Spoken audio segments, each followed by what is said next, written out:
Oui, la continuité de notre vidéo. Suivez-nous très attentivement, mes chers et frères.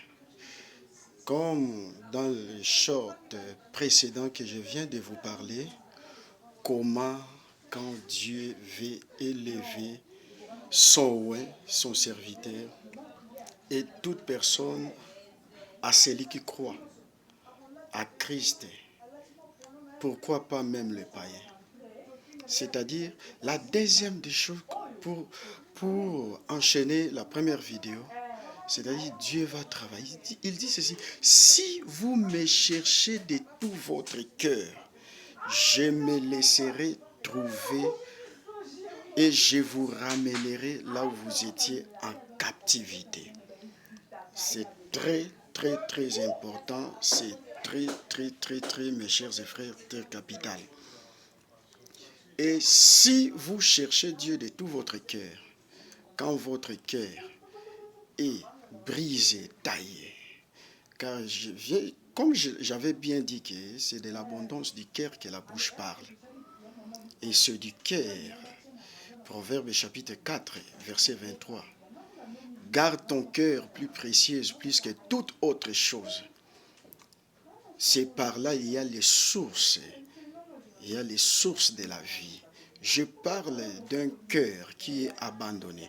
Deuxième point, c'est l'isolement.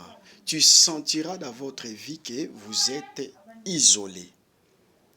Vous sentirez, vous êtes isolé. La deuxième des choses, Dieu va t'isoler quelque part. C'est arrivé aussi avec David et son serviteur. Donc, il a été aussi isolé pendant aussi que la tempête de la destruction sillonnait, planait, pendant que Saoul le cherchait pour le faire tuer, et Dieu avait gardé son serviteur David dans l'isolement. Tu vas te retrouver isolé.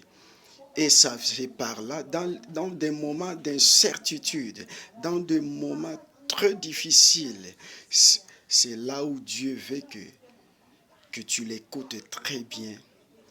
C'est par là que votre entendement spirituel va s'ouvrir. C'est par là, mes chers et frères, comme dit dans les livres de 1 Timothée chapitre 4, verset 1, et Josué chapitre 1er, verset 8, que ce livre de la loi ne s'éloigne pas de ta bouche, médite-la jour et nuit. Donc, c'est-à-dire, Dieu veut que vous soyez isolés pour écouter sa voix.